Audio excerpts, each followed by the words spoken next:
इस श्रृंखला में 3 एपिसोड हो चुके हैं और इत्तेफाक से उन तीनों एपिसोड्स में हमने बात करी है 21वीं सदी के भारतीय क्रिकेट की। कुछ लोगों ने मुझसे पूछा भी कि क्या इस सूची में मैं सिर्फ उन्हीं घटनाओं को शामिल कर रहा हूं जो 21वीं सदी में घटी हैं। जी नहीं, मैंने पहले ही एपिसोड में कहा था कि 1932 से लेकर 2024 तक भारतीय क्रिकेट के सबसे अहम लम्हों की बात करने वाला हूं मैं इस शो में, जिसका नाम है इंडियाज़ टॉप 25। तो चलिए आज वक्त में इतना पीछे चलते हैं जितना जा सकते हैं और बात करते हैं उस दिन की जब ये सब शुरू हुआ था।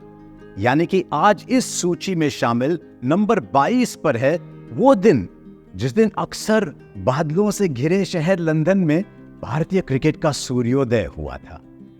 पर बात सिर्फ पहले टेस्ट की नहीं होगी इस एपिसोड में, बल्कि उस दौर की होगी जिसमें ये खेल इस देश में पला, बड़ा हुआ और बुनियाद रखी आज के यश की। तो चलें पिछली सदी में।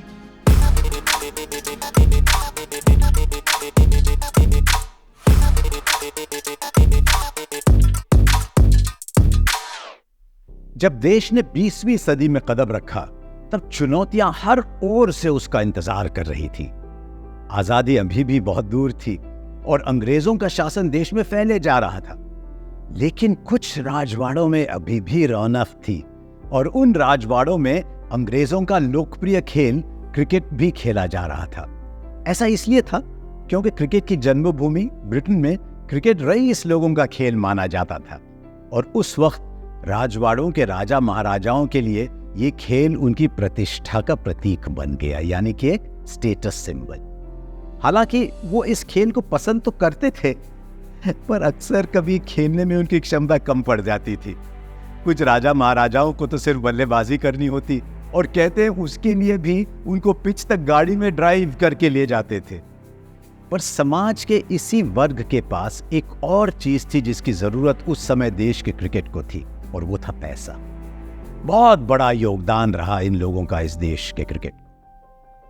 1911 में आपको बता दूं कि एक 19 साल के महाराजा ने अपने बलबूते पर 2.5 महीने लंबे दौरे पर देश से एक क्रिकेट टीम ब्रिटेन भेजी। ये 19 साल का लड़का था पटियाला का महाराजा, और उन्होंने 15 साल बाद यानी कि 1926 में मैरीलेबोन क्रिकेट क्लब को भी भारत बुलाया एक लंबे क्रिकेट दौरे के लिए। और इस दौरे के दौरान कई भारतीय खिलाड़ियों ने अपने खेल से यह साबित कर दिया कि इस देश में क्रिकेट प्रतिभा की कमी नहीं है। सीके नायडू की 153 की पारी, जिसमें उन्होंने 11 छक्के लगाए थे, कोई आम पारी नहीं थी। कुछ दिन बाद ऐसी एक पारी डीबी देवधर ने भी खेली। नाम याद रखें, उनकी वजह से आज हम हैं। भले ही राजवाड़ों के राजा देश में इस खेल के विकास के लिए बहुत मेहनत कर रहे थे, पर असली प्रतिभा बड़े महीनों से निकलकर नहीं आ रही थी। वो निकल रही थी बंबई में होने वाले अंतर सांप्रदायिक टूर्नामेंट जैसे देश भर में कई टूर्नामेंट्स के कारण। इन कड़े मुकाबलों में हिस्सा लेकर देश भर में खिलाड़ी अपने क्रिकेट को और सशक्त कर रहे थे, और यही देखकर भारत को इंपीरियल क्रिकेट कॉन्फ्रेंस का सदस्य जल्द ही बनाया गया। 1930 में वही एमसीसी की टीम फिर से भारत का दौरा करने वाली थी, लेकिन महात्मा गांधी के सिविल डिसोबीडियंस आंदोलन के कारण उसको रद्द करना पड़ा। सियासी मामले और क्रिकेट के मामले तब भी साथ साथ चलते थे और जरूरी भी था। 2 साल में जब वो आंदोलन थोड़ा ठंडा पड़ा तो पहली भारतीय टीम इंग्लैंड पहुंची अपने पहले दौरे के लिए। उस दौरे पर टीम ने 37 मैच खेले थे, जिनमें से 26 प्रथम श्रेणी के मुकाबले रहे, और उनमें से एक मुकाबला था लॉर्ड्स के मैदान पर इंग्लैंड के विरुद्ध, जो कि टीम इंडिया का पहला टेस्ट मैच था। दौरा शुरू होने से पहले पोरबंदर के महाराजा टीम के कप्तान और लिम्डी के महाराज कुमार टीम के उप कप्तान घोषित किए गए थे, लेकिन जब मौका आया टेस्ट मैच का, तब दोनों ने यह जिम्मेदारी दे दी उनसे कई ज्यादा प्रतिभाशाली सीके नायडू को, और नायडू के नेतृत्व में टीम पहली बार टीम इंडिया के तौर पर अंतरराष्ट्रीय स्तर पर टेस्ट में खेलने उतरी। मैं अक्सर सोचता हूं, ख्वाब देखता हूं कि क्या बड़े नाज से उतरे होंगे मैदान पर, या डरे डरे कदमों से। वाह, क्या वक्त था उनकी और अब हमारी जिंदगी में।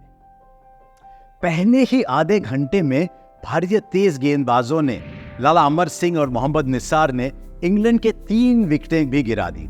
आउट होने वाले बल्लेबाजों में से 2 नाम थे पर्सी होम्स और हर्बर्ट सटक्लिफ, जिन्होंने लगभग 10 दिन पहले 550 रन की रिकॉर्ड साझेदारी बनाई थी।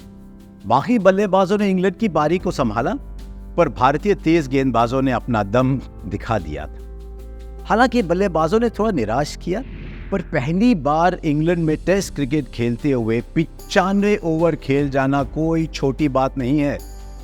दूसरी पारी में जरूर इंग्लैंड भारत से कई आगे दिखी और इसलिए जीत भी उनके नाम रही, पर अपने पहले ही टेस्ट में भारत ने ये तो दिखा दिया कि इस दर्जे पर भी वो खेल सकते हैं और ज्यादा मौके मिलेंगे तो और बेहतरीन प्रदर्शन देंगे। और इसका सबूत उन्होंने सिर्फ इस टेस्ट मैच में नहीं, बल्कि 6 महीने लंबे चलने वाले इस पूरे दौरे पर दिया, जहां पर 9 बार उनको जीत भी मिली। सीके नायडू ने तकरीबन 1,500 रनों के साथ इस दौरे पर अपनी छाप छोड़ी और एक बेहतर बल्लेबाज बनकर भारत लौटे। इस तरह का प्रदर्शन देखकर इंग्लैंड और भारत के बीच और क्रिकेट खेलने जाने का निर्णय लिया गया और अगले ही साल इंग्लैंड की टीम ने अपना पहला भारत का दौरा किया। और इस बार भी पहले ही टेस्ट में बॉम्बे जिमखाना में एक युवा क्रिकेटर ने अपने डेब्यू पर शतक लगा के देश को भरोसा दिलाया कि इस देश में प्रतिभा की कोई कमी नहीं है। जिस 22 वर्षीय बल्लेबाज की मैं बात कर रहा हूं, वो थे लाला अमरनाथ, जिनका रिश्ता भारतीय क्रिकेट से काफी लंबा रहा। पर टेस्ट दौरों के अलावा भी क्रिकेट बहुत तेजी से देश में पकड़ बना रहा था। बंबई का टूर्नामेंट, जिसको कई नामों से जाना गया, ट्रायंगुलर या फिर क्वाड्रेंगुलर, उसके बाद आखिर पेंटेंगुलर, उसमें देश विदेश के बड़े खिलाड़ी हिस्सा लेने आते थे। पर 1934 में शुरुआत हुई एक नए टूर्नामेंट की, जो आगे चलकर देश के क्रिकेट की रीढ़ की हड्डी बनी।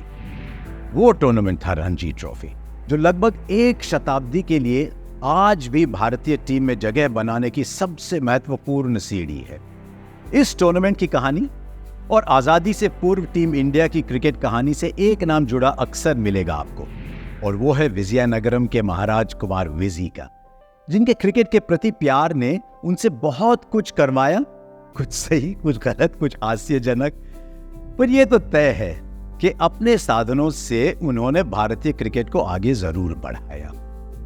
अगर उनका बस चलता तो शायद 1932 में लॉर्ड्स में टीम का नेतृत्व भी वही करते, पर शुक्र ऐसा नहीं हुआ और पहला टेस्ट टीम इंडिया में सीके नायडू की कप्तानी के अंडर खेला गया।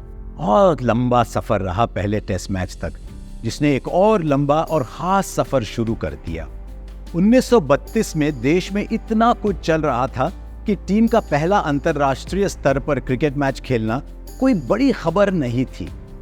पर आज अगर मुड़कर देखें इस भारत से, जहां क्रिकेट एक जुनून है, तो पता चलता है कि कितना महत्वपूर्ण दिन था वो इस देश के इतिहास में। जाने से पहले हर वक्त की तरह मेरा सवाल, 1946 के इंडिया इंग्लैंड टेस्ट सीरीज में टीम इंडिया की ओर से खेल रहे एक खिलाड़ी ने इंग्लैंड की ओर से भी 3 बार टेस्ट क्रिकेट खेल रखा था।